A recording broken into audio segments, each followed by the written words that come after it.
பெரியவா சரணம். பெரியவா வானொலியின் மாலை நிகழ்ச்சிகள் ஆரம்பமாகின்றன. இன்றைய எமது நிகழ்ச்சிகள் நித்திய குரு பாதுகா பூஜா, ஸ்ரீ ரா கணபதி அவர்கள் எழுதிய புத்தகத்தின் ஒளிவடிவம், ஆன்மீக உரை, மகா பெரியவா மகிமை, உபன்யாசம். பெரியவா சரணம். பெரியவா சரணம். அடுத்த நிகழ்ச்சி நித்திய குரு பாதுகா பூஜை. शुक्लाम्भरधरं विष्णुं शशिवर्णं चतुर्भुजं प्रसन्नवदनं ध्यायेत् सर्वविघ्नोपशान्तये। ममोपात्त समस्त दुरितक्षयद्वार श्री परमेश्वर प्रीत्यर्थं गुरुप्रसाद सिद्ध्यर्थं गुरुप्रीत्यर्थं गुरुपादपूजाम् अद्य करिष्ये। गुरुर्ब्रह्मा गुरुर्विष्णुर्गुरुर्देवो महेश्वरः गुरुः साक्षात् परब्रह्म तस्मै श्रीगुरवे नमः। अपारकरुणा सिन्धुं ज्ञानदं शान्तरूपिणं श्रीचन्द्रशेखरगुरुं प्रणमामि मुदान्वहम्। सदाशिवसमारम्भां शङ्कराचार्यमध्यमाम् अस्मदाचार्यपर्यन्तां वन्दे गुरुपरम्पराम्. எல்லோரும் குருவ பெரிவாள தியானம் பண்ணிண்டு அர்ச்சனை பண்ணுவோம். அஷ்டோத்திரம். பெரியவா அஷ்டோத்திரம் பல அஷ்டோத்திரங்கள் இருக்கு. அதுல எளிமையா சுலபமா எது இருக்கோ அதை நான் இப்ப சொல்றேன். எல்லோரும் இதை கேட்டுண்டே திருப்பி சொல்ல முடிஞ்சுபா சொல்லி சொல்லி பெரிவாளுக்கு பாதத்துல ஒவ்வொரு புஷ்பத்தை அர்ச்சனை பண்ணலாம். ओम श्री कांची कामकोटि पीठाधीश्वराय नमः। श्रीमत् चंद्रशेखरेन्द्र सरस्वती गुरुभ्यो नमः। संन्यासाश्रम शिखराय नमः। काषाय दंडधारिणे नमः। सर्वपीठापहारिणे नमः। स्वामिनाथ गुरवे नमः।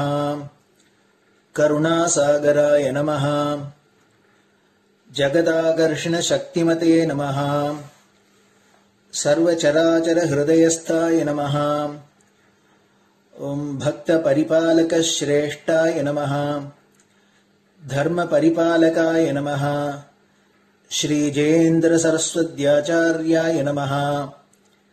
श्री विजयेन्द्र सरस्वती पूजिताय नमः।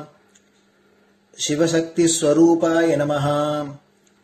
भक्ताभीष्ट प्रदायकाय नमः। ब्रह्मण्य पोषकाय नमः। ब्रह्म विष्णु शिवैक्य स्वरूपाय नमः। कांची क्षेत्रवासाय नमः। कैलाश शिखरवासाय नमः। स्वधर्म परिपोषकाय नमः। चातुर्वर्ण संरक्षकाय नमः। लोकरक्षण संकल्पाय नमः। ओम ब्रह्मनिष्ठापराय नमः। सर्वपापहराय नमः। धर्मरक्षक संतुष्टाय नमः। भक्तार्पितधन स्वीकर्त्रे नमः।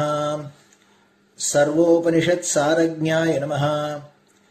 सर्वशास्त्रगम्याय नमः। सर्वलोक पितामहाय नमः। भक्ताभीष्ट प्रदायकाय नमः। ब्रह्मण्य पोषकाय नमः। नानाविध पुष्पार्चितपदाय नमः। रुद्राक्ष क्रीडधारिणे नमः। भस्मोद्दोलित विग्रहाय नमः। सर्वज्ञाय नमः। सर्वचराचर व्यापकाय नमः। अनेक शिष्य परिपालकाय नमः। मनश्चाञ्चल्य निवर्तकाय नमः। अभयहस्ताय नमः। भयापहाय नमः। यज्ञपुरुषाय नमः। यज्ञानुष्ठान रुचिप्रदाय नमः। यज्ञसम्पन्नाय नमः। यज्ञसहायकाय नमः। यज्ञफलदाय नमः। यज्ञप्रियाय नमः। उपमानरहिताय नमः। स्फटिक तुलसी रुद्राक्ष हारधारिणे नमः। चातुर्वर्ण समदृष्टये नमः। ऋग्यजुस्साम अथर्वणादि चतुर्वेद संरक्षकाय नमः। தட்சிணாமூர்த்தி ஸ்வரூபாய நமஹ. ஜாக்ரத் ஸ்வப்ன சுஷுப்தி அவஸ்தாதீதாய நமஹ. கோட்டி சூரிய துல்லிய தேஜோமே ஷரீராய நமஹ. சாது சங்க சம்ரக்ஷகாய நமஹ. அஸ்வகஜ கோபூஜா நிர்வர்த்தகாய நமஹ. குருபாதுக பூஜா துரந்தராய நமஹ. கனகாபிஷிக்தாய நமஹ. ஸ்வர்ண பில்வதள பூஜிதாய நமஹ. சர்வஜீவ மோக்ஷதாய நமஹ. மூக வாக்தான நிபுணாய நமஹ. நேத்ர தீக்ஷாதானாய நமஹ. द्वादशलिंग स्थापकाय नमः. गान रसप्रियाय नमः. ब्रह्मज्ञानोपदेशकाय नमः. सकलकलासिद्धिताय नमः. चातुर्वण्यपूजिताय नमः. अनेकभाषा संभाषण कोविताय नमः. अष्टसिद्धिप्रदायकाय नमः. ओम श्री शारदामठ सुस्थिताय नमः. नित्यान्नदान सुप्रीताय नमः. प्रार्थना मात्र सुलभाय नमः. पादयात्रा प्रियाय नमः. नानाविध मतपंडिताय नमः. श्रुति स्मृति पुराणज्ञाय नमः. देव यक्ष किन्नर किंपुरुष पूज्याय नमः. श्रवणानंदकर कीर्तये नमः. दर्शनानंदाय नमः. अद्वैतानंद भरिताय नमः. अव्याच करुणामूर्तये नमः. शैव वैष्णवादि मान्याय नमः. श्री शंकराचार्याय नमः. दंड कमंडलूहस्ताय नमः. वीणा मृदंग सकलवाद्य नाथस्वरूपाय नमः. रामकथा रसिकाय नमः. वेद वेदांग आगमादि सकलकला सतस्प्रवर्तकाय नमः. हृदय गुहाशयाय नमः. शतरुद्रीय वर्णितस्वरूपाय नमः. केदारेश्वरनाथाय नमः. अविद्यानाशकाय नमः. निष्काम कर्मोपदेशकाय नमः. लघुभक्ति मार्गोपदेशकाय नमः. लिंगस्वरूपाय नमः. सालग्राम सूक्ष्मस्वरूपाय नमः. कालड्यां शंकर कीर्तिस्तंभ निर्माणकर्त्रे नमः. जितेन्द्रियाय नमः. शरणागत वत्सलाय नमः. श्रीशैल शिखरवासाय नमः. डमरुकनाद विनोदाय नमः. वृषभारूढ़ाय नमः. दुर्मद नाशकाय नमः. आभिचारिक दोषहर्त्रे नमः. मिताहाराय नमः. मृत्युविमोचक शक्त्याय नमः. श्रीचक्रार्चन तत्पराय नमः. दासानुग्रह कारकाय नमः. अनुराधा नक्षत्र जाताय नमः. सर्वलोकख्यातशीलाय नमः. वेंकटेश्वर चरण पद्म षट्पदाय नमः. श्री महात्रिपुर सुंदरी समेत श्री चंद्रमौलीश्वर पूजा प्रियाय नमः. श्रीमच्चंद्रशेखरेन्द्र सरस्वती सद्गुरु परब्रह्मणे नमः. गुरुभ्यो नमः. परमगुरुभ्यो नमः. परमेष्टिगुरुभ्यो नमः. परात्परगुरुभ्यो नमः. गुरुपरम्पराभ्यां नमः. गुरुपादुकाभ्यां नमो नमः. அடுத்தது ஊதுபத்தி இருந்தா அதை காமிச்சு தூபம், நெய் தீபம் இருந்தா காமிச்சு அதை நெய் தீபம் தீபம் காமிச்சுட்டு நைவேத்தியம் நைவேத்தியம் வெத்தலைப்பாக்கு பழம் இதுலேருந்து ஆரம்பிச்சு அவளுக்கு எது சௌரியமோ அதுபடி நைவேத்தியம் பண்ணலாம்.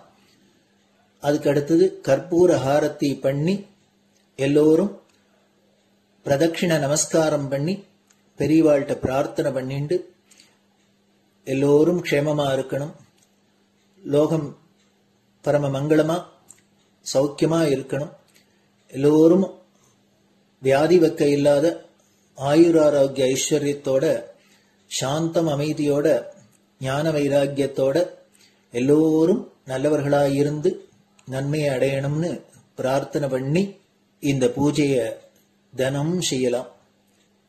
குரு பிரம்மா குரு விஷ்ணுர் குரு தேவோ மகேஸ்வரः குருः சாட்சாத் பரபிரம்ம தஸ்மை ஸ்ரீ குரவே நமः. அபார கருணா சிந்தும் ஞானதம் சாந்தரூபிணம் ஸ்ரீசந்திரசேகர குரும் பிரணமாமி முதான்வகம். சதாசிவசமாரம்பாம் சங்கராச்சார்ய மத்யமாம் அஸ்மதாச்சார்ய பர்யந்தாம் வந்தே குரு பரம்பராம். குரு பாத பூஜை நிறைவடைஞ்சது. பெரியவா சரணம். பெரியவா சரணம். பெரியவா வானொலியில் நேயர்கள் அடுத்து கேட்க இருப்பது ஸ்ரீ ரா கணபதி அவர்கள் எழுதிய புத்தகத்தின் ஒளி வடிவம். அளிப்பவர் ஸ்ரீமதி உமா சங்கர் அவர்கள். தேனினும் இனிய சொல்லான் தீச்சுடர் மேனி கொண்டான் ஊனுயிர்க்குயிரதான ஒன்றினைக் கலந்து நின்றான். ஏனினிக் கவலை நெஞ்சே இன்றுனக் அருள் செய்தான். இஞ்ஞானவான் காமகோட்டி நாதனை நம்புவோமே. ஜெய ஜெய சங்கர, ஹரஹர சங்கர.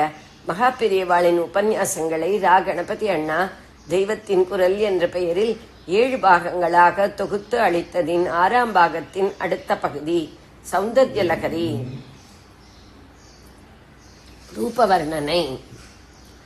என்ன கவனிக்கணும் என்றால், அங்கே இந்திரியங்களும் மனசும் அவள் ஹஸ்தத்தில் உள்ள தனுர்பாணங்களால் அடங்க வேண்டும் என்று சொல்லவில்லை, அவளுடைய சரணத்தில் அடங்க வேண்டும் என்றே சொல்லி இருக்கிறது. நீ ஹஸ்தத்தால் அபய வரதம் தர வேண்டியதில்லை, உன் சரணமே அதை பண்ணிவிடுகிறது என்று முன்னாடி சொன்னார். இங்கே குணத்காஞ்சி தாமா ஸ்லோகத்தில் வராபயங்களுக்கு பதிலாக அந்த 2 ஹஸ்தங்களில் இருக்கும் தனுர்பாணங்களை சொல்லி இருக்கிறார். இவை தருகிற மனோ நிகிரக இந்திரிய நிகிரகங்களை மட்டும் அவளுடைய சரணாரவிந்தம் கொடுக்காதா என்ன என்ற கேள்விக்கு பதிலாகத்தான் பின்னாடி மனசும் பஞ்சேந்திரியங்களும் ஒன்று சேர்ந்த ஜீவனான வண்டு அந்த அரவிந்தத்திலே புதைந்து போவதையும் சொல்லி இருக்கிறார். மீதம் 2 கரங்களில் உள்ள பாச அங்குசங்கள் அடக்குகிற நம்முடைய காம குரோதங்களும் அவள் பாதத்தை பிடித்தாலே அடங்கிவிடும் தான். பின்னே எதற்கு 4 ஹஸ்தம் என்றால், அப்படி ஒரு ரூபத்தை பார்க்கும்போது எத்தனை சௌந்தர்யமாக இருக்கிறது. அதற்காகத்தான் அவள் சௌந்தர்யவதி என்பதோடு சக்கரவர்த்தினி. அந்த காம்பீரியமும் தெரியத்தான் பிரதானமாக தனுர்பாணம் முன்னிரண்டு ஹஸ்தங்களில். ராஜா என்றால் தனுர்பாணதரனாகத்தான் சித்தரிப்பது. ராமர் அர்ஜுனன் என்றால் அப்படித்தான் போடுவது. எட்ட இருக்கிறவர்களையும் தாக்குவதற்கான ஆயுதம் அதுதான். அஸ்திர சாஸ்திரத்திற்கே தனுர்வேதம் என்றுதானே பெயர் இருக்கிறது. அதனால் இந்த மகா மகா ராணிக்கு தனுர்பாணங்களை முக்கியமாக கொடுத்தது. அவள் ஞான சாம்ராஜ்ய ராணி, மோட்சத்தை தருகிறவள் என்பதை தெரிவிப்பதற்காக எந்த 2 தொலைந்தால்தான் ஞானம் வருமோ அந்த ராகத்வேஷங்களை தொலைக்கிற பாசாங்குஷங்களை மற்ற 2 ஹஸ்தங்களில் கொடுத்திருப்பது. பாதத்திலே நாமாக சமர்ப்பிக்க வேண்டிய மனோ இந்திரியங்களை அவள் தானாக இழுத்துக் கொள்வதை காட்டவே ஹஸ்தத்திலே தனுர்பாணங்களாக வைத்துக் கொண்டிருக்கிறாள். குழந்தை ஏன் காலில் விழணும் என்று தூக்கி கையில் பிடித்துக் கொண்டிருக்கிற மாதிரி எந்த தனுர்பாணங்களை கொண்டே அம்பாள் ஞானமயமாயிருக்கும் ஈஸ்வரனை லோகக்ஷேமார்த்தமாக லீலானுகிரக மூர்த்தியாக்க வேண்டுமென்று காமத்தில் திருப்பிவிட்டு சிவகாம சுந்தரியானாளோ, அதே தனுர்பாணங்களால் ஜீவசமூகத்தின் மனசையும் பஞ்சேந்திரியங்களையும் தன் கைப்பிடிப்பில் அடக்கிக் கொண்டு ரட்சிப்பதை இங்கே தியான ஸ்லோகம் மாதிரி சொல்லி ஞாபகப்படுத்தி இருக்கிறார். கடைசியில் பார்த்தால் இந்த தனுர்பாணம் பண்ணும் காரியத்தையும் அவளுடைய சரணமே பண்ணிவிடுகிறது என்று முடித்திருக்கிறார். என்ன அர்த்தம் என்றால், ஒவ்வொரு ஆயுதத்திற்கு ஒவ்வொரு சக்தி என்றால் அந்த சக்தி எல்லாமும் எங்கே இருந்து வந்தது? அம்பாள் கொடுத்துத்தான் வந்தது. நாமெல்லாம் நமக்கு பலமில்லாமல் ஆயுத பலத்தால் ஜெயிக்கிறோம். அம்பாளிடமோ பலம் முழுக்க அவளிடமேதான். அந்த பலத்தையே அவள் கையில் உள்ள ஆயுதங்கள் அவள் எப்படி என்ன ரூபத்தில் அளவில் கொடுக்கிறாளோ அப்படி வாங்கிக் கொண்டு அவளுடைய சங்கல்பத்தை காரியத்தில் பண்ணுகின்றன.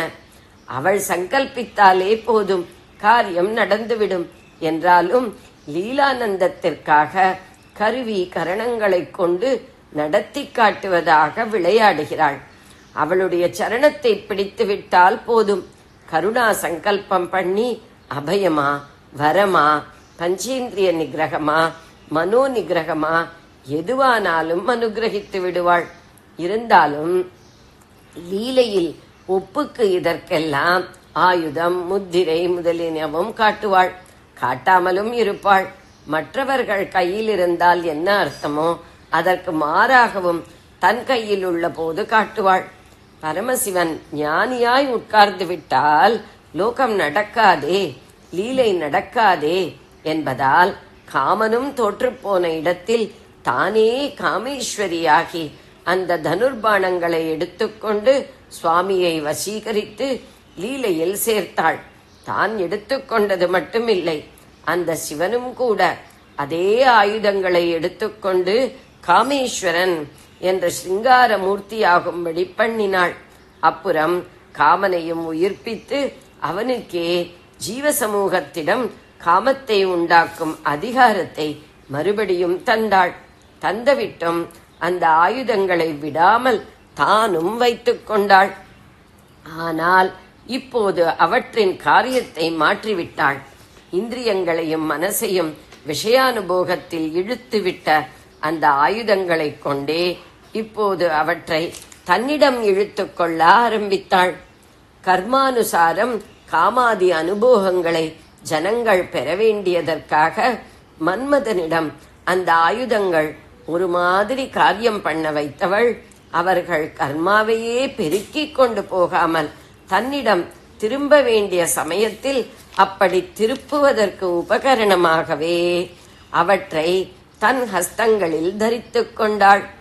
ஆக அவள் மன்மதனின் அஸ்திரங்களை வைத்துக் கொண்டிருந்தாலும் அவள் மன்மதாரி மன்மத சத்ருவான பரமசிவன் ஒருத்தருக்குத்தான் காமம் உண்டாக்குகிறாள்.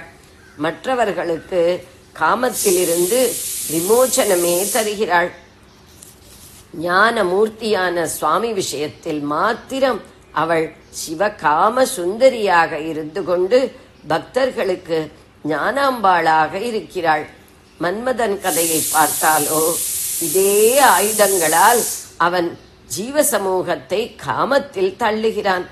ஆனால் ஈஸ்வரன் ஒருத்தனிடம் மட்டும் ஜம்பம் சாயாமல் அவனே பஸ்மமாக போனான்.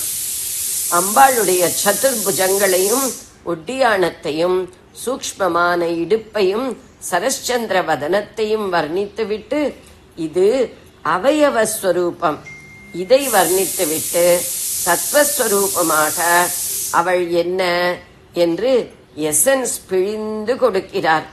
புரமதித்துகு ஆகோ புருஷிகா என்று திரிபுர சம்ஹாரனுடைய தற்பெருமையின் ஆகாரம் வடிவம் என்பது இதற்கு மேலெழுந்த வாரியான அர்த்தம். ஆழமாக பார்த்தால் அவனுக்கு ஏற்பட்ட நான் என்ற உணர்ச்சியின் உருவமே அவள். காமனுடைய தனுர்பாணங்களை வைத்துக் கொண்டிருப்பவளானாலும் இவளே பரபிரம்மத்தினுடைய சாக்ஷாத் சிச்சக்தியாக இருக்கிற ஞானாம்பாள் என்று அர்த்தம். இந்த விஷயம் முந்தியே சொன்னேன். சிவத்தின் ஸ்பந்தனம் அசைவு என்ற பிரிவு பார்க்க புரஸ்தாத் ஆஸ்தாம், புரஸ்தாத் எதிரில், ஆஸ்தாம் இருக்கட்டும் விளங்கட்டும். சப்பிக்கிற காஞ்சிதாமாவை பூட்டிக் கொண்டுள்ள ஒடிந்து போகிற மாதிரியுள்ள இடுப்பும் சரத்கால பூர்ண சந்திரன் மாதிரியான முகமும் தனுர் பாண பாசாங்குஷங்களை தரித்த ஹஸ்தங்களும் கொண்ட அம்பாள் பரமசிவனின் பராகந்தாஸ்வரூபிணி நம் எதிரில் விளங்கட்டும் என்கிறார். நமக்கெல்லாம் முன்னால் நின்று அவள் காட்சி கொடுக்க வேண்டும் என்று பிரார்த்திக்கிறார். தனக்கு மாத்திரமில்லாமல் நம் எல்லோருக்கும் சேர்ந்து பிரார்த்திக்கிறார். புரஸ்தாத் ஆஸ்தாம் நகா என்கிற இடத்தில் ந என்பதற்கு நமக்கு என்று அர்த்தம். எனக்கு இல்லை, நமக்கு. அப்படி அவளை மனக்கண்ணின் முன்னால் நிறுத்தி பார்ப்பதற்குத்தான் இந்த ஸ்லோகத்தை அழகான ஸ்வரூப வர்ணனையாக பண்ணி கொடுத்திருக்கிறார். அவளுக்கு வேறே சில லட்சணங்களும் உண்டு. சிரசில் சந்திரகலை, லலாட்ட நேத்திரம், நெற்றிக்கண், பஞ்சபிரம்மாசனம், முக்கியமானதை மறந்துவிட்டேன், செக்கச் செவேல் என்று ஜோதி சிவப்பாக வர்ணம். இப்படி லட்சணங்கள் உண்டு. பின் ஸ்லோகங்களில் அந்த விஷயங்கள் வருகின்றன. அந்த விஷயங்கள் இல்லாமலே இந்த ஸ்லோகம் நம்முடைய ஸ்தோத்திரமூர்த்தி இன்னார் என்று ஸ்பஷ்டமாக உறுதி செய்து விடுகிறது. அந்த லலிதாம்பாளின் வாசஸ்தானத்தை அடுத்த ஸ்லோகத்தில் ஆச்சாரியாள் வர்ணிக்கிறார். அபிராமி அந்தாதியும் இதே லலிதாம்பாளை குறித்ததுதான். திருக்கடவூர் அபிராமி அம்மனை பார்த்தால் தனுர், பாண, பாஷ, அங்குஷங்களோடு இருக்க மாட்டாள். சோழதேச கோவில்களின் வழக்கப்படி வராபயம், புண்டரீகம், அக்ஷமாலையோடுதான் இருப்பாள். ஆனாலும் அபிராமி பட்டருக்கு அவள் தரிசனம் தந்தது இப்படித்தான், லலிதாம்பிகையாகத்தான். அந்தாதியின் 2வது பாட்டிலேயே அவர் தியான ஸ்லோகம் மாதிரி வர்ணித்து தனுர், பாண, பாஷ, அங்குஷஹஸ்தையாகத்தான் சொல்லி இருக்கிறார். முடிக்கிற கடைசி பாட்டிலும் இந்த லலிதாம்பா லட்சணத்தையே சொல்லி இருக்கிறார். கணத்காஞ்சி தாமா கரிகலப கும்ப ஸ்தனனதா பரீட்சீணா மத்தியே பரிணத சரஸ்சந்திரவதனா தனுர்பாணான் பாஷாம் ஸ்ருணிமபி ததானா கரதலைஹி புரஸ்தாத் ஆஸ்தாம் நகா புரமதிது ராகோ புருஷிகா. அடுத்த ஸ்லோகம் சுதா சிந்தோஹோ மத்தியே சுரவிடபி வாட்டோ பரிவிருத்தே மணித்வீபே நீபோ பபனவதி சிந்தாமணி கிருஹே சிவாகாரே மஜ்ஜே பரமசிவ பர்யங்க நிலையாம் பஜந்தி த்வாம் தன்யாக கதிச்சன சிதானந்தலகரோம். இதை நாளைக்கு பார்ப்போம். ஜெய ஜெய சங்கர, ஹர ஹர சங்கர. பெரியவா சரணம். இந்நிகழ்ச்சியின் அடுத்த பகுதி நாளை மாலை இதே நேரத்தில் ஒளிபரப்பாகும். பெரியவா சரணம். பெரியவா சரணம். பெரியவா வானொலியில் நேயர்கள் அடுத்து கேட்க இருப்பது திரு கவிக்கண்ணன் அவர்களின் ஆன்மீக உரை. பெரியவா சரணம். ராம் ராம். ஸ்ரீ குருப்யோ நம. ஜெய ஜெய சங்கர, ஹர ஹர சங்கர. பெரியவா வானொலி நேயர்கள் அனைவருக்கும், மகா பெரியவாவுடைய பக்தர்கள் அனைவருக்கும் அடியேன் கவிக்கண்ணனின் அன்பு கலந்த நல்வாழ்த்துக்கள். ராம் ராம். ஜெய ஜெய சங்கர, ஹர ஹர சங்கர. இன்னைக்கு 20வது பகுதி குருவருளும் திருவருளும். அதில் அவதூத்த தத்தாத்திரேயருடைய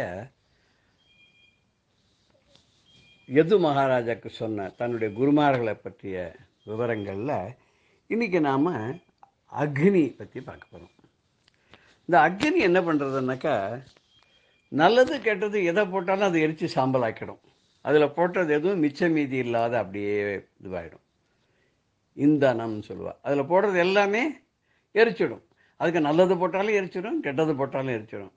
எதையும் வச்சுக்காது. அதே மாதிரி ஞானியையும் குற்றம் உள்ளது, குற்றம் இல்லாத, எதை பற்றியும் அது இதுன்னு ஒதுக்கி தள்ளாத எதுவாக இருந்தாலும் அதை அப்படியே சுட்டு எரிச்சிடுவாளாம் அவளுடைய தப்போ சக்தியினால். ஞானிகள் எப்படி தன்னை வெளியில் தெரியாத மறைத்து கொள்வார்னா அக்னியை போலவாம். எப்படின்னா அக்னி ஒரு அரணி அப்படின்ற ஒரு கட்டையில் இருக்கும்னு சொல்லுவாள். அந்த கட்டையில் எல்லா இடத்துலையும் இருக்குமா.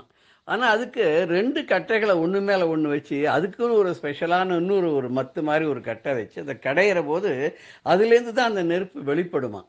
அதை உபயோகப்படுத்தி தான் ஹோமங்கள் யாகங்கள்லாம் பண்ணுவாளாம். அந்த நெருப்பு கூட நீங்கள் பார்த்தா இன்னொன்று சின்னதாக இருக்கும், பூனை ஊதினா அணைஞ்சு போயிடும். அதே நெருப்பு பெருசாக வரும்போது நீங்கள் காற்று ஊத ஊத இன்னும் ரொம்ப பெருசாக ஆகிண்டே இருக்கும். அது மாதிரி அந்த அக்னியினுடைய ஒரு பெரிய ஒரு குணமே என்னன்னா, அதில் போட போட போட போட எல்லாத்தையும் எரிச்சிடும். எவ்வளோ போட்டாலும் எரிச்சிடும். அதனால தான் அக்னிக்கு இன்னொரு பேர் கூட உண்டு. அனலன்னு பேர். அனலஹா. அலம் அப்படின்னா போரும்னு அர்த்தம். அனலம்னா போராதுன்னு அர்த்தம். எவ்வளோ போட்டாலும் திருப்தி கிடையாதான். அதில் அந்த இதுக்குள்ள நெருப்பில் என்ன போட்டாலும் எரிச்சுட்டு இன்னும் கொண்டாங்கிற மாதிரி. ஆனால் ஒன்றுமே போடாதாலும் பெசாத சமனமாய் ஒன்றும் இல்லாத இருக்குமா. அப்படியே அப்படியே இதுவாகி எல்லாத்தையும் எரித்து சாம்பல் ஆக்கிட்டு தானும் உண்டாத அப்படியே அடங்கி போயிடுமா. ஞானி அதே மாதிரி தனக்கு கிடைச்சா அதை எடுத்துப்பார், கிடைக்கலன்னா அதுக்காக அலைய மாட்டார். அவர் என்ன பண்ணால் தன்னை உள்ளபடி வெளியில் எங்கேயுமே யார்ட்டையுமே தன்னை காமிக்க மாட்டார். தன்னால் முடிஞ்சால் மற்றவாளுக்கு என்ன உபகாரம் பண்ண முடியுமோ பண்ணுவார், உபதேசங்களெல்லாம் பண்ணுவார். அவர் என்ன பண்ணுறாருன்னா, எந்த உணவு கொடுத்தாலும் எங்கே கொடுத்தாலும் அந்த ஞானியானவர் ஏற்றுக்கொள்வார். இப்போ மற்றவா கொடுக்குறான்ற போது அவா செய்த கர்ம வினைகள் பாபங்கள்லாம் இவரை ஒட்டாதானா ஒட்டாதான். ஏன்னா அவர் உணவை மற்றனை எரிக்கலையாம். அவர் உடம்புக்குள்ளே இருக்கிற அக்னியானது அந்த உணவோடு சேர்த்து அவள் கொடுக்குறாள் அவளுடைய கர்ம வினைகளையும் சேர்த்து அழிச்சு விடுறதான். அதனால தான் சாதுக்கள் பிக்ஷை ஏற்பவர்கள் சொல்லல. பிக்ஷை அப்படின்னா பிச்சை கிடையாது. நம்ம தமிழில் கலோக்கியெல்லாம் கொச்சப்படுத்தி பிச்சை எடுக்கிறாங்க. பிக்ஷை அப்படின்னு சொன்னால் பணிவோடு அவளுக்கு வந்தனம் செய்து அவளுக்கு ஒரு வயிற்றுக்கு வேண்டியதை போடுறது தான். அதோட ஞானிகள்லாம் எப்பவுமே என்னென்னா, அதுக்கு பிக்ஷைக்கு போனால் கூட ஒரு வீட்டில் போய் நிற்கிறா அப்படின்னு சொன்னால் எத்தனை நேரம் நிற்பாளான்னா, ஒரு மாடு கறக்கிறதுக்கு எத்தனை நேரம் ஆகுமோ அவ்வளோ நேரம் தான் இருப்பாளாம். அதுக்கப்புறம் அடுத்த வீட்டுக்கு போயிடுவாளாம். இப்போ ஒரு வீட்டில் தனக்கு வேண்டியது கிடச்சுடுத்தோன்னா அதுக்கு அடுத்த வீட்டுக்கு அன்றைக்கி போக மாட்டான். அவள் நேரம் கிளம்பி மேலே போயிட்டே இருப்பாளாம். ஒரு இடத்துல நிலையாமல் இருக்க மாட்டாளாம். இந்த மாதிரி இந்த அக்னி மாதிரி எல்லா குற்றங்களையும் சுட்டெரித்து விட்டு தனக்குன்னு எதையுமே வைக்காத, எதை போட்டாலும் அதை கம்ப்ளீட்டாக க்ளோஸ் பண்ணிவிட்டு அப்படி இருக்கக்கூடிய ஒரு ஞானி அந்த ஞானத்தன்மை பெறுவதற்கு எப்படி அக்னி தனக்கு உதவித்து அப்படிங்கிறத பற்றி ரொம்ப அழகாக சொன்னார். அக்னிக்கு அப்புறம் வேறு யார் அப்படின்னா, அடுத்தது சந்திரன்னர். சந்திரன் கிட்டேருந்து என்ன கற்றுக்க முடியும்? சாதாரண அவன் சொல்லும்போது சந்திரன் மதியை மயக்குவான். அதனால தான் சந்திரனு கூட மதின்னு ஒரு பேர் உண்டு.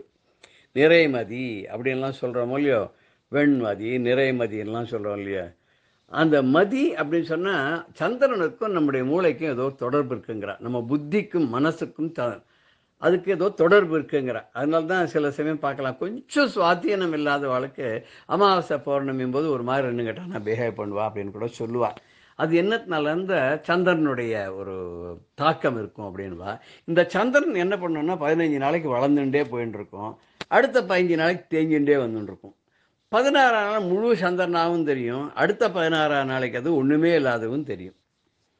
ஸோ அது ஒரு நிழல் மாதிரி பார்க்க முடியும். அது நம்ம சயின்டிஃபிக்காக நம்ம சொல்கிற சூரியனுடைய நிழல் சந்திரன் மேலே விழாத மாதிரி பூமியை தடுத்து விடுறது. இப்போ சந்திரன் தன்னைத்தானே சுற்றி கொண்டு பூமியை சுற்றுகிறது, பூமி தன்னைத்தானே சுற்றி கொண்டு சூரியனை சுற்றுகிறது. இந்த சுழற்சியில் பலவிதமான கோணங்களில் வரும்போது இந்த சந்திரன் தேய்வது போலவும் சந்திரன் வளர்வது போலவும் தெரிகிறது என்ற புராணத்தில் சந்திரன் ஏதோ ஒரு பாபத்தை பண்ணிட்டான், தப்பு பண்ணிட்டான். அதனால் தக்ஷ மகாராஜா அவன் மாமன்னார் சாபம் போட்டார். ஏன்னா அவரோட 27 பொண்ணை கல்யாணம் பண்ணிட்டு ஒரு பொண்ணான ரோகிணிகிட்ட மாத்திரம் ரொம்ப ஆசையாக இருந்தான்னால மற்றவெல்லாம் கம்ப்ளைண்ட் பண்ணால சாபம் போட்டு அவனுக்கு தேஞ்சு போயிடுவேன்னு அவன் பரமேஸ்வரன்ட்ட சரணம் அடைஞ்சான். தூக்கி தலையில் 16வது கலையாக இருந்தபோது தூக்கி தலையில் வச்சு விட்டார். அதுக்கப்புறம் அவனுக்கு அந்த சாப விமோச்சனம் கிடைச்ச உடனே அவன் ஒரு 15 நாளைக்கு வளர்ந்துட்டே வருவான், 15 நாளைக்கு தேஞ்சுட்டே வருவான்னு அப்படி ஒரு புராண கதைகள்லாம் நம்ம பார்க்குறோம். ஆனால் அதே சந்திரன் அவன் வளர்ந்தாலும் சரி தேய்ந்தாலும் சரி நமக்கு தான் அது வளர்வது மாதிரி தெரிகிறது, தேய்கிற மாதிரி தெரிகிறதே தவிர, ஆனால் உண்மையில் அவன் வளர்வதும் இல்லை, அவன் தேய்வதும் இல்லை. இதுதான் உண்மை.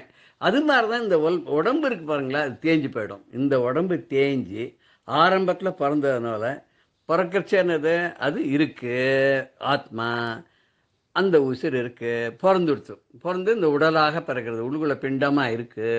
அதுக்கப்புறம் வந்து உடம்பு பிறக்கிறது, பறந்தப்புறம் என்ன பண்ணுறது, வளர்றது, வளர்ந்தப்புறம் என்ன பண்ணுறது, மாறுதல்கள் அடைகிறது, மாறுதல்கள் அடைஞ்சப்புறம் ஒரு ஸ்டேஜுக்கு அப்புறம் கொஞ்சம் கொஞ்சமாக குறைய ஆரம்பிக்கிறது, அப்புறம் ஒரு நாளைக்கு இல்லாமல் போகிறது, இல்லாமல் கொண்டு போனால் என்ன பண்ணால் மயானத்துக்கு கொண்டு போய் செல்லப்படுகிறது. இது எத்தனை மாற்றங்கள் ஏற்பட்டு கொண்டிருக்கிறது. இத்தனை மாற்றங்கள் ஏற்பட்டாலும் இந்த உடலுக்குள்ளே இருக்கக்கூடிய இந்த ஆத்மாவுக்கு எந்த விதமான மாறுதலும் கிடையாது. கீதையில் சொல்லல, அந்த ஜாயத்தே மிருகத்தே வா, இது வந்து என்ன, இதை வந்து காற்று வந்து காய வைக்காது, தண்ணீர் நனைக்காது, கத்தியால் வெட்ட முடியாது, அக்னியால் எரிக்க முடியாதுன்னா கீதையில் சொல்கிறாள், 2வது அத்தியாயத்தில் சொல்கிறார். அது மாதிரி எப்படி இந்த ஆத்மாவானது இந்த மாறுதலுக்கு உட்பட்ட அழியக்கூடிய சரீரத்துக்குள்ளே இருந்தாலும் தான் என்றும் புலப்படாமல் இருந்தாலும் தான் எல்லா எல்லா ஜீவராசிகளுக்குள்ளும் தான் இருந்து கொண்டு தான் மாறுதல் அடையாத இருக்கிறது. அப்படிங்கிறத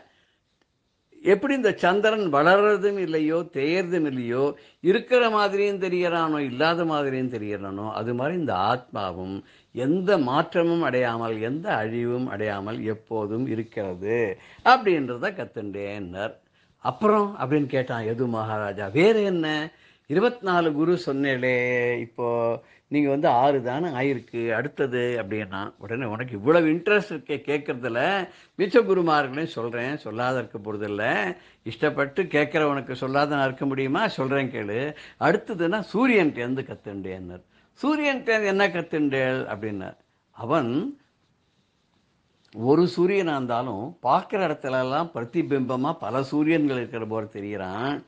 அவனுக்கு ஒரு நிறமான வண்ணமான வெண்மையாக இருந்தாலும் அவன் 7 வண்ணங்களாக வெளியில வந்து பிரதிபலிக்கிறாம, அதோடு இல்லாத தன்னுடைய கிரணங்கள் மூலமாக எல்லா நீர்நிலைகளில் இருக்கக்கூடிய தண்ணீரையும் உறிஞ்சு சுத்தமாக்கி மேலே கொண்டு போய் மேகமாக ஆக்கி, அப்புறம் அதையே மறுபடியும் மழையாக பொழிந்து ரெண்டும் பண்ணுறான். உறிஞ்சு கொண்டு போய் மேலே வச்சு சுத்தமாக்கிட்டு சுத்தமான நீராக மேலேருந்து பொழிகிறான். மழை நீர் தான் ரொம்ப சுத்தமானது அப்படின்னு சொல்லுவா.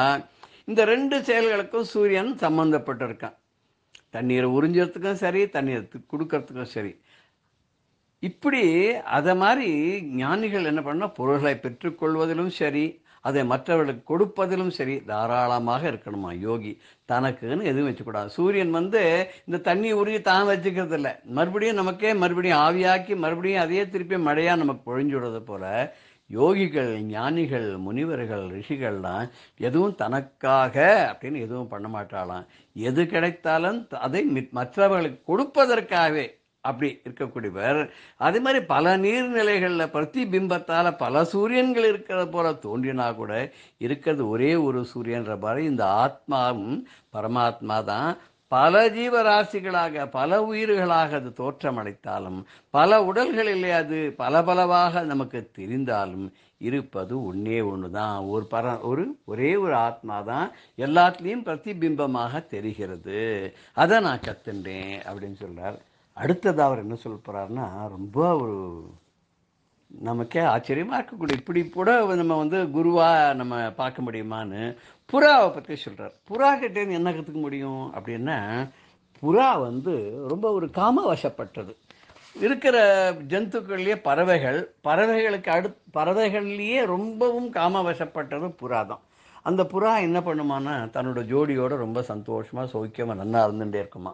அப்படி ஒரு புறா. சாதாரண பறவைகள்லாம் என்ன பண்ணுமா, முதல்ல ஒரு நல்ல தக்க காலங்கள், அதுக்குன்னு வருஷத்துக்கு 2 காலங்கள், அப்போ தான் அது வந்து கூடு கட்டி, அதுக்கப்புறம் இன சேர்க்கையாகி, அதுக்கப்புறம் முட்டையிட்டு, அதுக்கப்புறம் குஞ்சு பொறிச்சு, அது ஒரு 15-20 நாளில் அதுக்கு ஒரு தயார் பண்ணி, அது வரைக்கும் அதுக்கு ஆகாரங்களெல்லாம் கொடுத்துட்டு, அதுக்கப்புறம் அதை வந்து இனிமே அது பழச்சிக்கொன்ற மாதிரி ட்ரெயின் பண்ணி அதை அனுப்பிச்சுடுமா. இந்த ஒரு புறா என்ன பண்ணுறது, தன் ஜோடியோட சந்தோஷமாக வாழ்ந்துட்டு இருந்தது. ஒரு நாளைக்கு இது குஞ்செல்லாம் பொறிச்சு வச்சிருக்கு, அதுக்கு சாப்பாடு கொண்டு வரதுக்காக வெளியில் போயிட்டு வந்து பார்த்தா ஒரு வேடன் வந்து ஒரு வலையை வச்சிருந்தா குஞ்செல்லாம் அதில் விழுந்துடுத்து. அதனால நொந்து போன தாய்ப்பறவையும் விழுந்துடுத்து.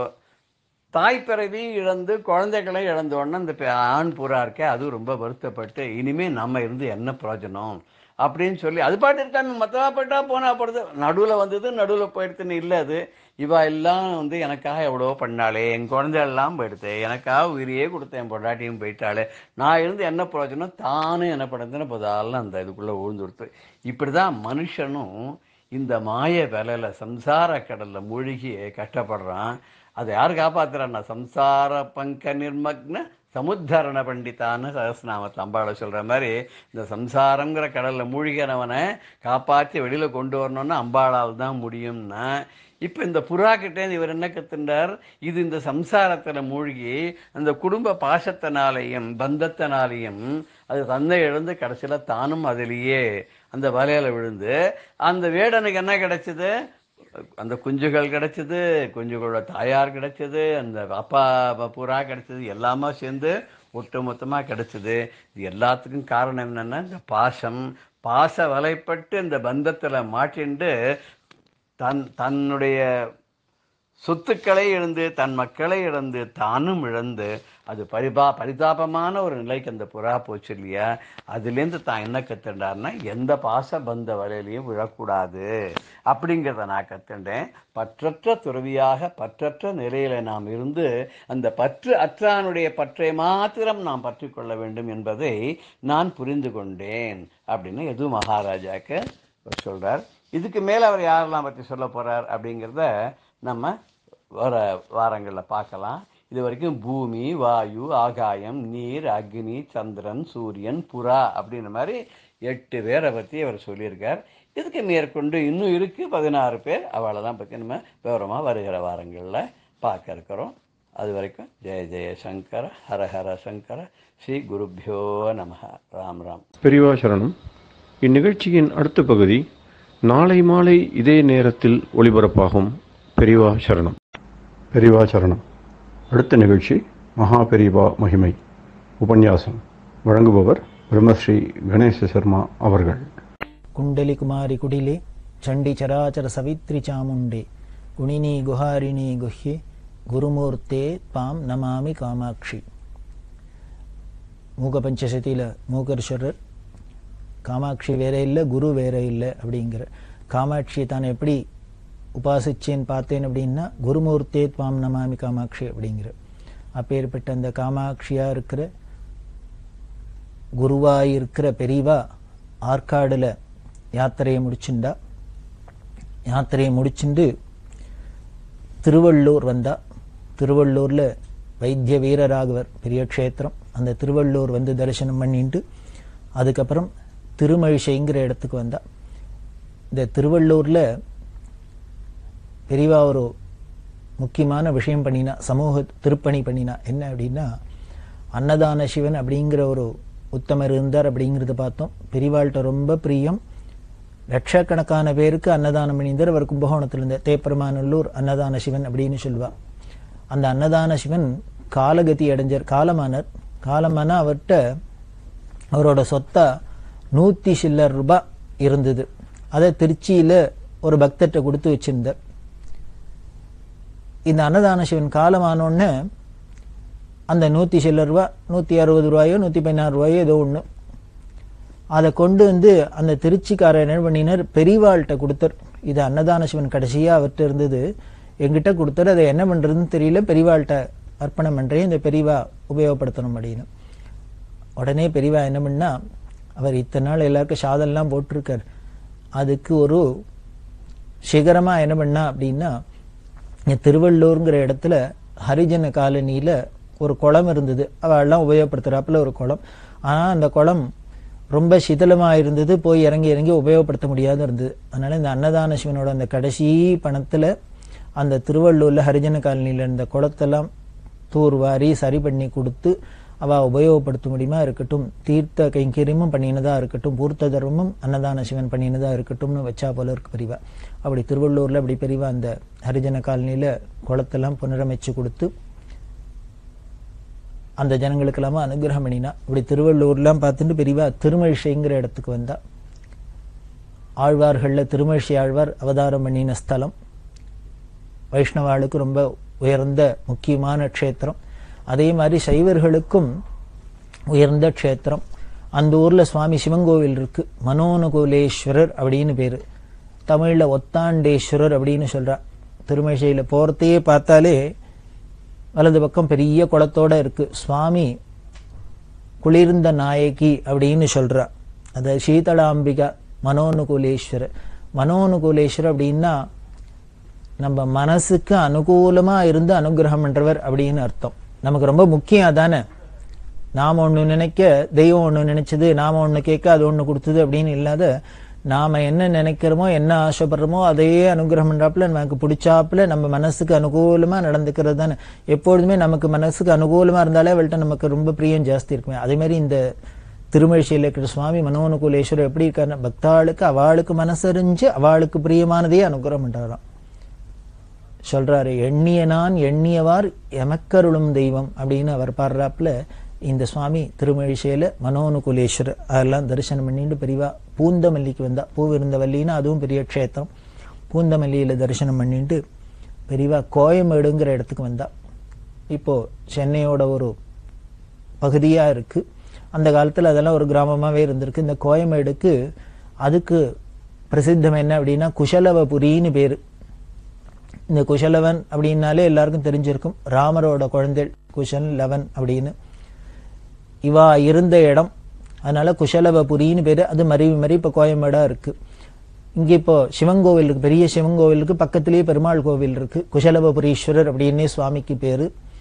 இது இந்த குஷலவர்களால பிரதிஷ்டை பண்ணப்பட்ட சிவலிங்கம், அதனால குஷலவபுரீஸ்வரர்னு பேரு.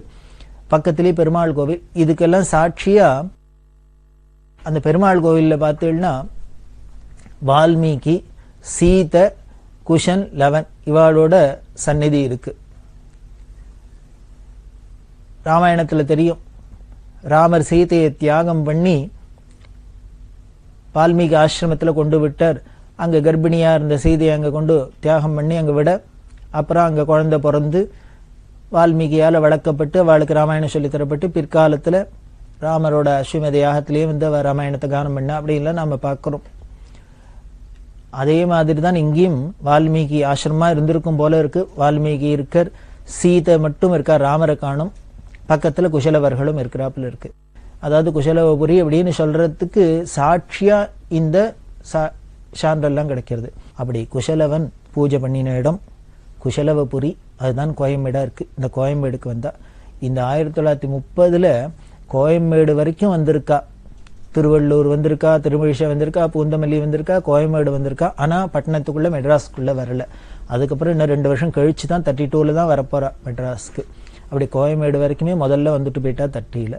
அப்புறம் அங்கேருந்து பக்ஷி தீர்த்தம் திருக்கழுக்குன்றம் வந்தா. திருக்கழுக்குன்றம் பெரிய க்ஷேத்திரம். வேதகிரீஸ்வரர்னு சுவாமி பேர். பரத்வாஜர்னு ஒரு மகரிஷி. அவர் காலங்காலமா வேதத்தை படிச்சுட்டே இருந்தார், அத்தியனம் பண்ணியிருந்தார். அவர் பார்த்து, இத்தனை நாள் படிச்சோம் இன்னமும் பாக்கி இருக்கே, இன்னும் வேதம்னா இன்னும் எத்தனை இருக்கும், நம்ம இத்தனை நாள் படிச்சிருக்கோம் இன்னும் வேதம் முடியலையா அப்படின்ட்டு. அதனால பிரம்மாட்ட பிரார்த்தனை பண்ண. பிரம்மா வந்தார், கேட்டார், ஈஸ்வரன்ட்ட கேட்டார், நான் எவ்வளவு படிச்சிருக்கேன் இன்னும் எவ்வளவு பாக்கி இருக்கு அப்படின்னார். உடனே பிரம்மா என்ன பண்ண அப்படின்னு கையை காமிச்சு ஒரு பெரிய இத்தாப்புல மலை சிருஷ்டியாச்சு. உடனே என்ன பண்ண, அந்த மலையிலேருந்து ஒரு புடி மண்ணை எடுத்து பரத்வாஜர்கிட்ட காமிச்சார். பரத்வாஜர்கிட்ட சொன்னார், நீ எவ்வளவு படிச்சேன்னு கேட்கறியே, படிச்சது இன்னும் கையில் எடுத்திருக்கே, இந்த அளவு படிச்சிருக்க, இன்னும் படிக்க வேண்டியது அதோ பாக்கி இருக்கு பாரு அந்த மலையில, அவ்வளவுன்னு.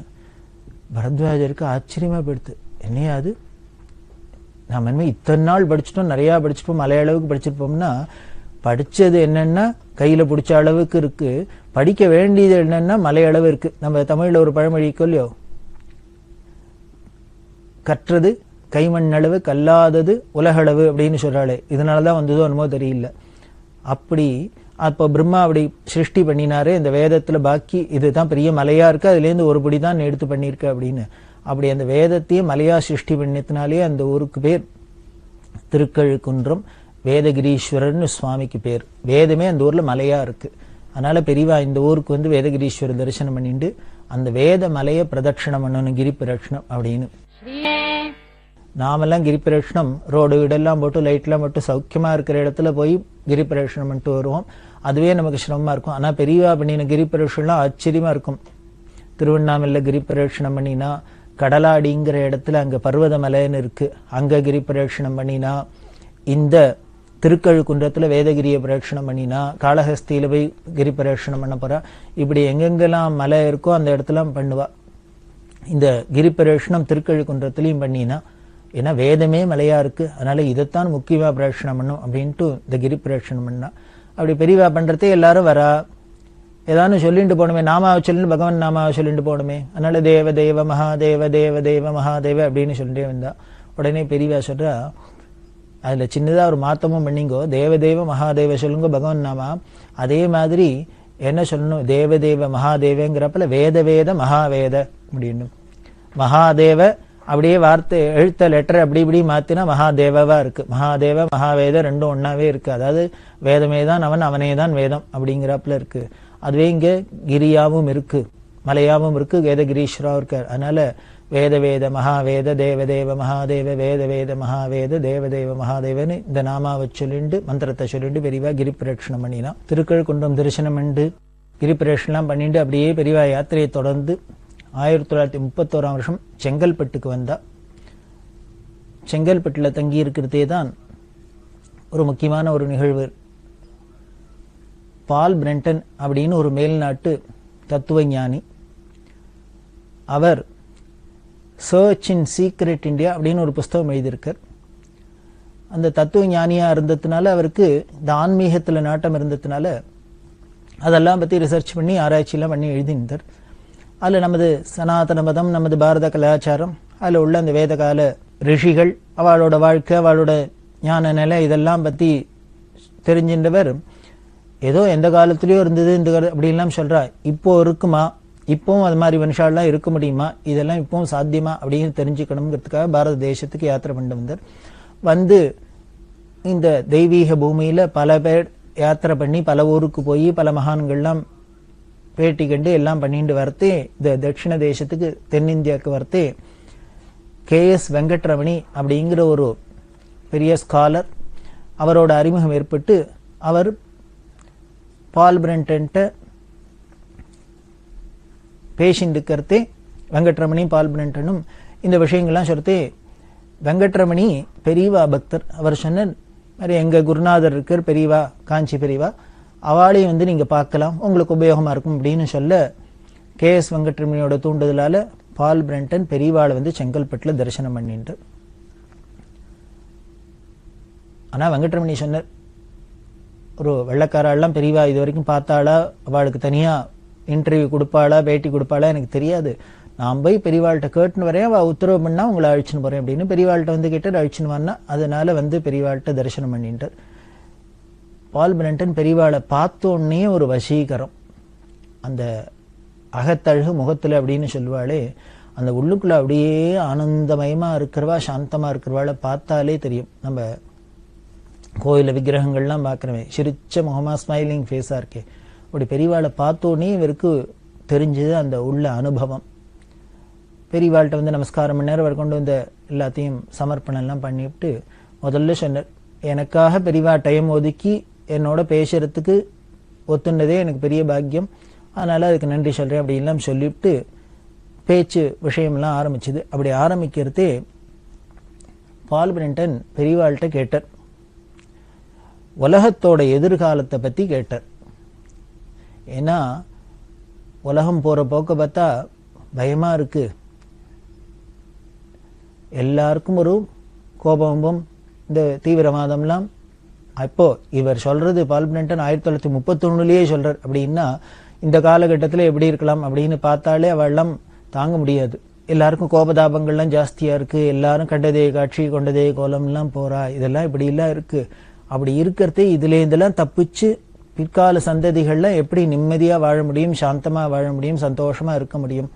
அதனால அந்த எதிர்காலத்தை பத்தி பெரியவா சொல்லணும், எப்போ இதெல்லாம் சரியாகும் அப்படின்லாம் கேட்டதுக்கு பெரியவா உடனே பதில் சொன்னா, இதெல்லாம் சரியாகணும்னா, சீர்படணும்னா, அமைதியா இருக்கணும்னா என்ன பண்ணும்னர், உலகத்துல வல்லரசுகள்லாம் சொன்னமே பெரிய பெரிய நாடுகள்லாம் அவ என்ன பண்றான, தங்களோட ஜனங்களை பாதுகாக்கிறதுக்கு உணவு உடை இருப்பிடம் இதுக்கெல்லாம் செலவழிக்கிறத விட மிலிட்ரிக்கு செலவழிக்கிறது தான், ஆயுதத்தை வாங்கி குமிக்கிறதுல அதுக்கு ரிசர்ச் பண்றதுலயும் இப்படி அழிக்கக்கூடிய இந்த பாமை கண்டுபிடிக்கலாமா, அந்த பாமை கண்டுபிடிக்கலாமா, இத்த பண்ணலாமா, இந்த ஏவுகணையா அந்த ஏவுகணையா இப்படி செலவழிக்கலாம்.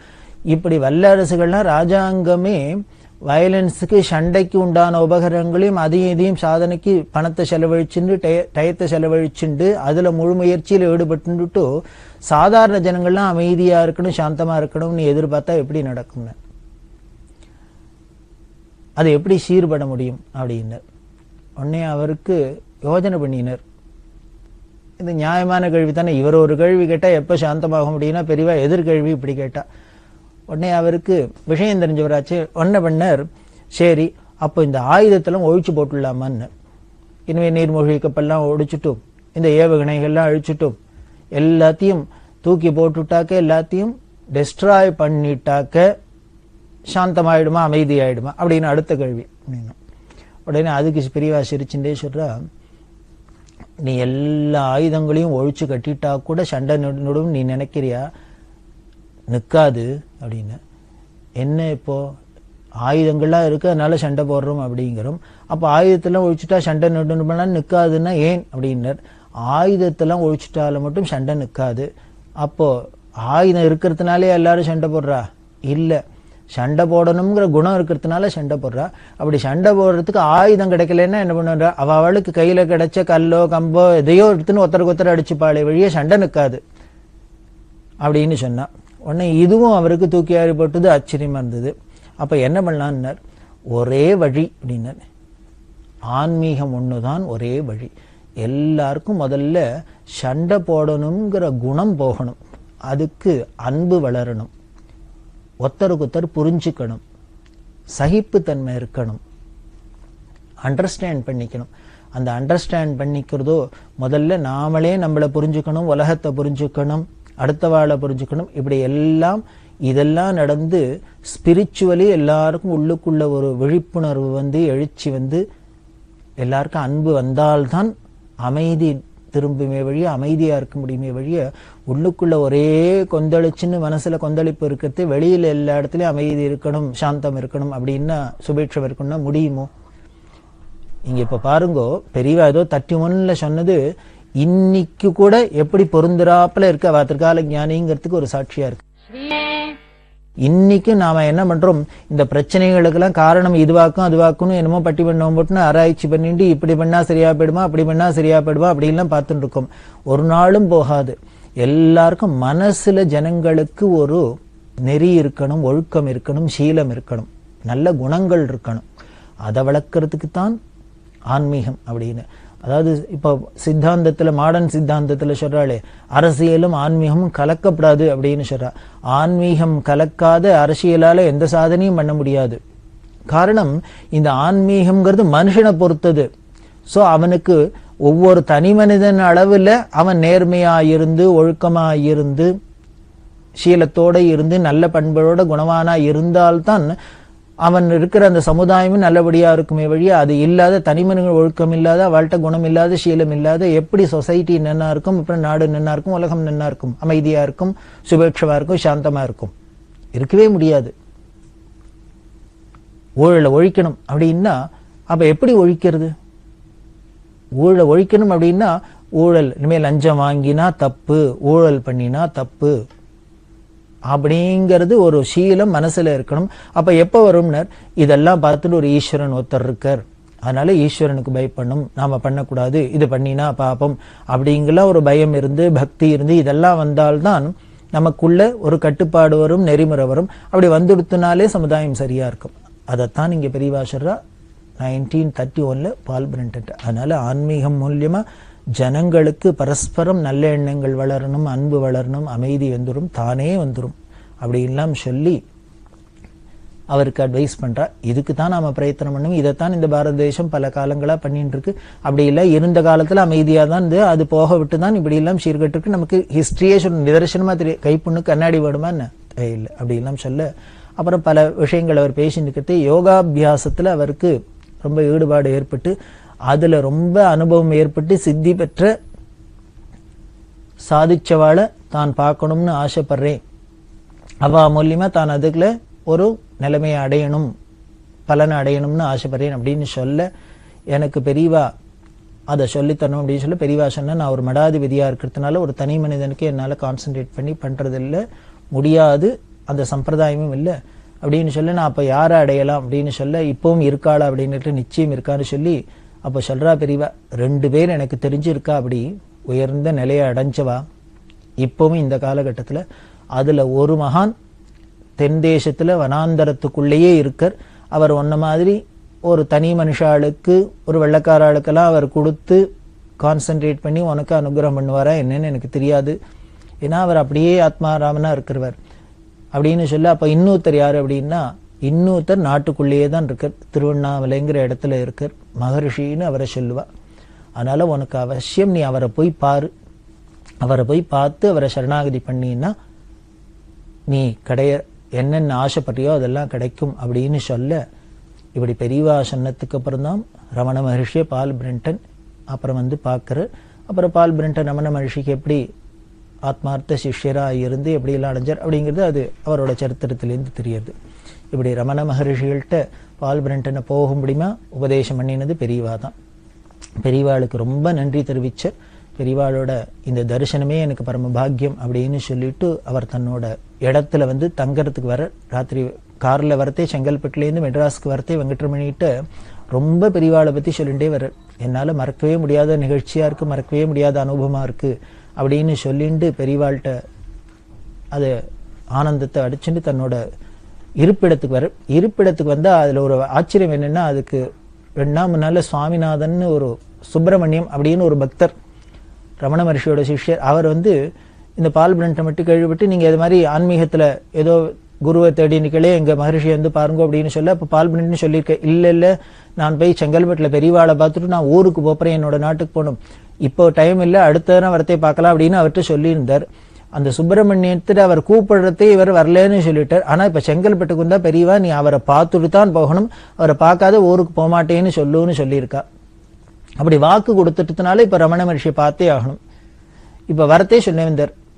இந்த சுப்பிரமணியம் தான் நீ கூப்பிட்ட, நான் வேண்டான்னு சொன்னேன், ஆனால் பெரியவாளை இப்போ அவரை பார்த்துட்டு போங்கிற மகர்ஷியை, இப்போ சுப்பிரமணியத்தை எப்படி தேடுறதுன்னு தெரியல அப்படின்னு சொல்லிட்டு தன்னோட விடுதிக்கு வந்தால் சுப்பிரமணியம் அங்கே உட்கார்ந்துருக்கு.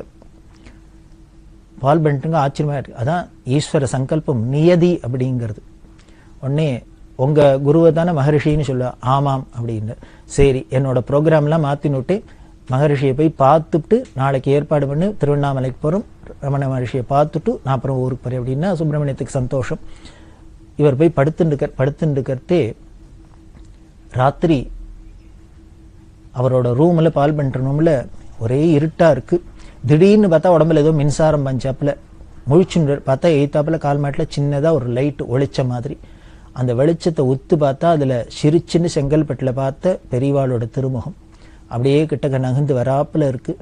வந்து அப்போ பெரியவா சொல்றா, தாழ்மையோடு இரு, நீ கேட்டதெல்லாம் கிடைக்கும், நீ நினச்சதெல்லாம் கிடைக்கும் அப்படின்னு சொல்லி ஆசீர்வாதம் பண்ணிட்டு போகிறாப்பில். அவர் சொல்கிற இதை வர்ணிக்கிற, எங்கேயோ செங்கல்பட்டில் பார்த்தது தன்னோட அறையில் வந்து ராத்திரி பெரியவா ஜோதி ஸ்வரூபமாக தரிசனம் கொடுத்து திருப்பி எனக்கு கன்ஃபார்ம் பண்ணுறா, அனுகிரகம் பண்ணுறா. இது வந்து நான் ஏதோ கண்ட கனவெல்லாம் இல்லை, நிஜமாக நிதர்சனமாக பார்த்தது. காரணம், என் உடம்புல மின்சாரம் பயிராப்பில் இருந்தோன்னே முழிச்சுன்னே எய்த்தாப்பில் அந்த வெளிச்சம் தெரிஞ்சு அது கொஞ்சம் கொஞ்சமாக நகர்ந்து வந்து பெருசாகி அதில் பெரியவா விருவம்லாம் தெரிஞ்சுது. இதானு பேயா பிசாஷா ஏதோ கற்பனையானு, இது கனவா நினைவான்னு என்ன டெஸ்ட் பண்ணிக்கிறதுக்காக என்னை கிள்ளி பார்த்துட்டேன். மணியை பார்த்தா, கடிகாரத்தை பார்த்தா ரேடியம் 2:45 காமிச்சுது. பெரியவா பிரத்யக்ஷமாக எனக்கு வந்து அங்கே திருப்பி ஜோதிஸ்வரூபமாக தரிசனம் கொடுத்து அனுகிரகம் பண்ணா அப்படின்னு. அருணாச்சலமாக திருவண்ணாமலைக்கு போனாலும் இந்த ஜோதியாக தானே இருக்கா, அது பெரியவா தானே, ஈஸ்வரன் தானே. அப்படி வந்து இந்த பால் பிரிண்டனுக்கு அதிசயமாக தன்னோட அவரோட இடத்துக்கே வந்து திருப்பி பெரியவா அனுகிரகம் பண்ணினா. இப்படி அந்த பால் பிரிண்டனோட அனுபவம் இப்படி செங்கல்பட்டில் பெரியவா யாத்திரையில் இருக்கா, மேலே தொடர்றது. பெரியவா சரணம். இந்நிகழ்ச்சியின் அடுத்த பகுதி நாளை மாலை இதே நேரத்தில் ஒளிபரப்பாகும். பெரியவா சரணம். பெரியவா சரணம். அடுத்த நிகழ்ச்சி திருவாசக இன்னிசை. வழங்குபவர் ஸ்ரீ சத்குருநாத தேசிகர் அவர்கள். பெரியவா சரணம்.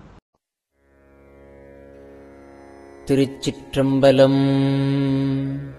திருக்கழுக்குன்ற திருப்பதிகம். பிணக்கிலாத பெருந்துரை பெருமான்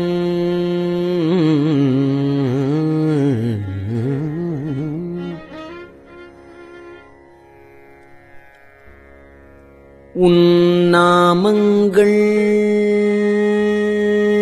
பேசுவார்க்கு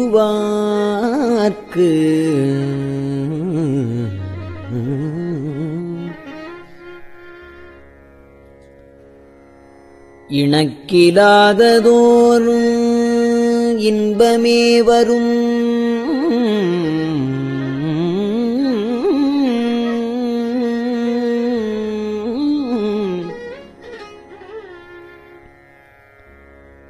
துன்பமே துடைத்து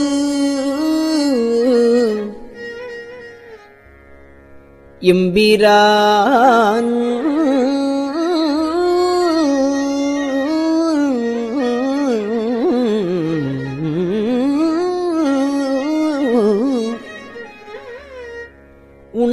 உனக்கிலாததோர் வித்து மேல் விளையாமல்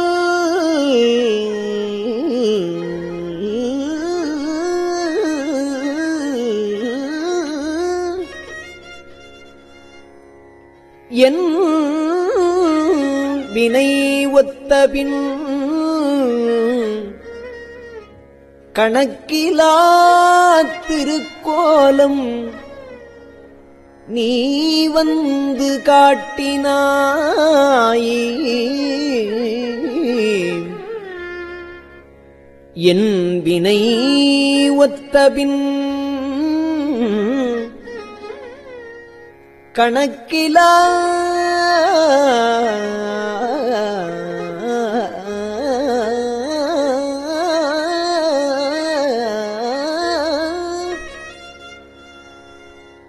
திருக்கோலம் நீ வந்து காட்டினாய்.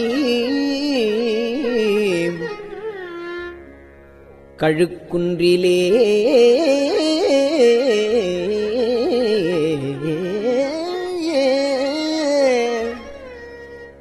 பிட்டு நேர்பட மண் சுமந்த பெருந்துரை பெரும் பித்தனே சட்ட நேர்பட வந்திலா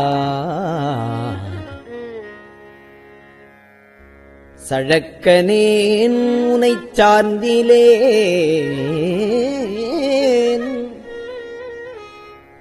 சிட்டனே சிவலோகனே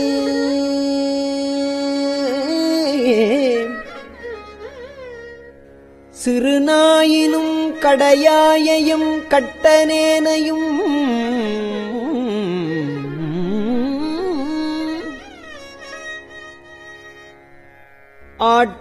ஆட்கொள்வான் வந்து காட்டினாய்.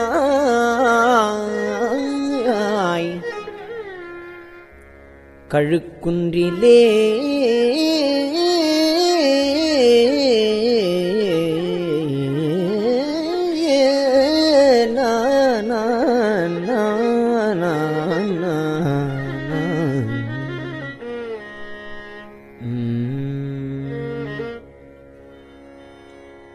மலங்கினேன் கண்ணின் நீரை மாற்றி மலங்கெடுத்த பெருந்துரை விலங்கினேன் வினைகேடனேன் இனி மேல் விளைவது அறிந்திலேன். இலங்குகின்ற நின் சேவடிகள் இரண்டும் வைப்பிடமின்றியே கலங்கினேன். கலங்காமலே வந்து காட்டினாய். கழுக்குன்றிலே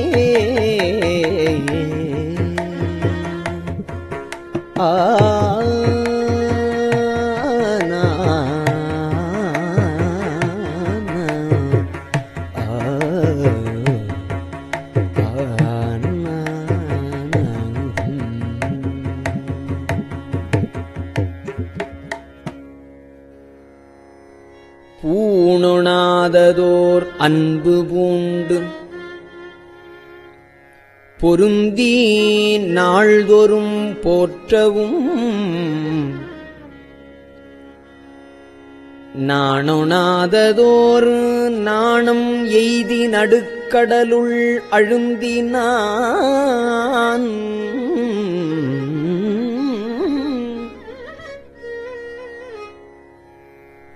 பேணுணாத பெருந்துரை பெருந்தோணி பற்றி உகைத்தலும் காணுணா திருக்கோலம் நீ வந்து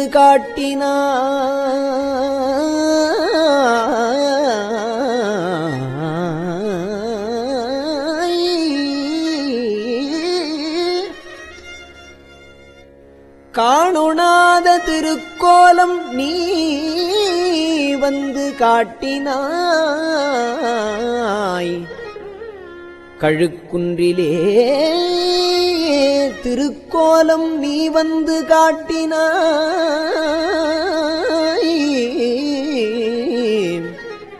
கழுக்குன்றிலே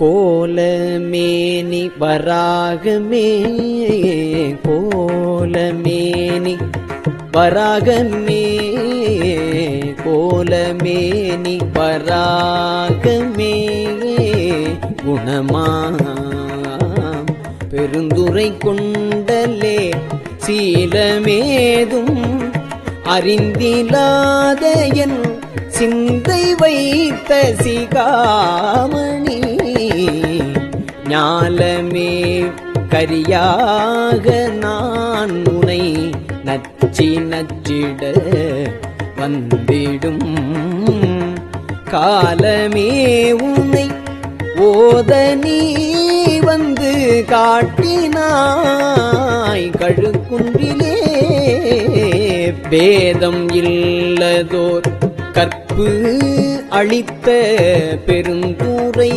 பெரு வெள்ளமே ஏதமே பல பேச நீ என்னை ஏதிலாமுனம் என் செய்தாய் ஏதமே பல பேச நீ என்னை ஏதிலாமுனம் என் செய்தாய் சாதல் சாதல் பொல்லாமை அற்ற தனிச்சரன் சரணா என காதலால் உனை போத நீ வந்து காதலால் உனை போத நீ வந்து காட்டினாய் கழுக்குன்றிலே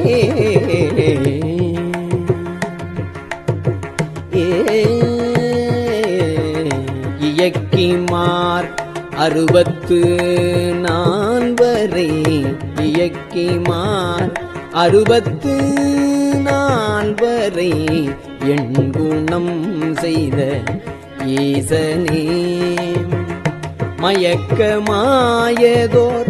மும்மலப்பழ வல்வினைக்குள் அழுந்தவும் துயக்கருத்து என்னை ஆண்டு கொண்டு நின் தூய்மலர் கழல் தந்து என்னை கயக்க வைத்து அடியானுனே வந்து காட்டினாய் கழுக்குன்றிலே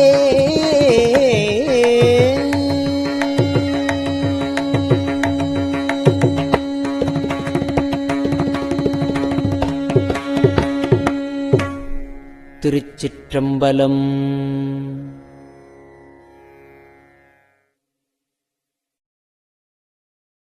பெரியவா சரணம். இந்நிகழ்ச்சியின் அடுத்த பகுதி நாளை மாலை இதே நேரத்தில் ஒளிபரப்பாகும். பெரியவா சரணம். பெரியவா சரணம்.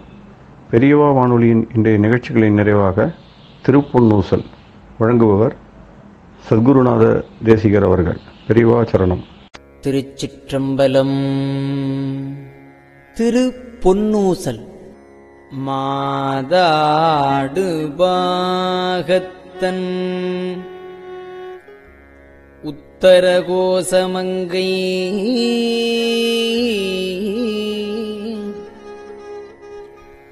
தாதாடு கொன்றை சடையான் அடியாருள்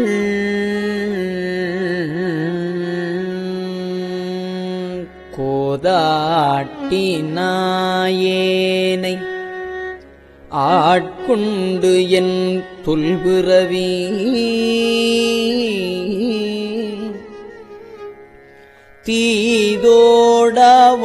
தீதோடவண்ணம் திகழ பிறப்பறுப்பான் காதாடு குண்டலங்கள் பாடி கசிந்து அன்பான் போதாடு பூன்முலையே போதாடு பூன்முலையே பொன்னூசல் ஆடாமோ.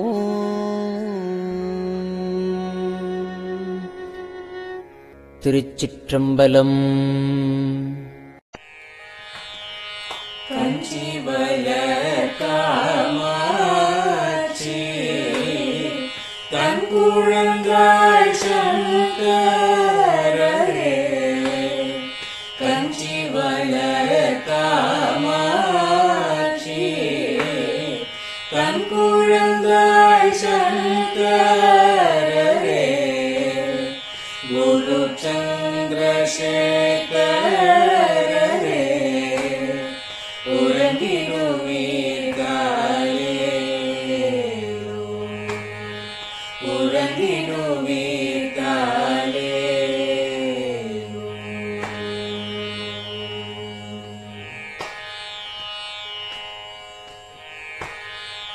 ஆதிகுரு சங்கரராய் அன்றொரு நாள் வந்தவரே அறுபத்து எட்டாகும் பீட்டபதி காலேரோ ஏழுலகும் பூப்பவரே காப்பவரே கரப்பவரே எல்லோர்க்கும் அருள்பவரே உலகிடுவீர்காலே அயனுடனே மாலவனோ தேடிய பொற்பதத்தவரே அருமறைகள் சாற்றும் முயல் மலர்பதமே காலே முக்தி நிலை எய்திடவே சக்தி தரும் சத்குருவே முக்தி நிலை எய்திடவே சக்தி தரும் சத்குருவே நித்தமெங்கள் நாவீசையில் நித்திரை கொள்தாயே நித்தமெங்கள் நாவீசையில் நித்திரை கொள்தாயே நித்தமெங்கள் நாவீசையில் நித்திரை கொள்தாயே.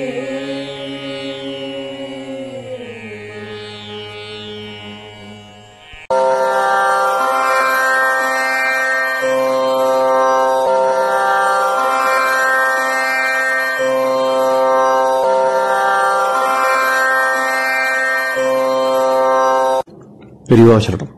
பெரியவா வானொலியின் மாலை நிகழ்ச்சிகள் இத்துடன் நிறைவடைகின்றன. எமது அடுத்த ஒளிபரப்பு நாளை காலை இந்திய நேரப்படி 6 மணிக்கு துவங்கும். பெரியவாச்சரணம்.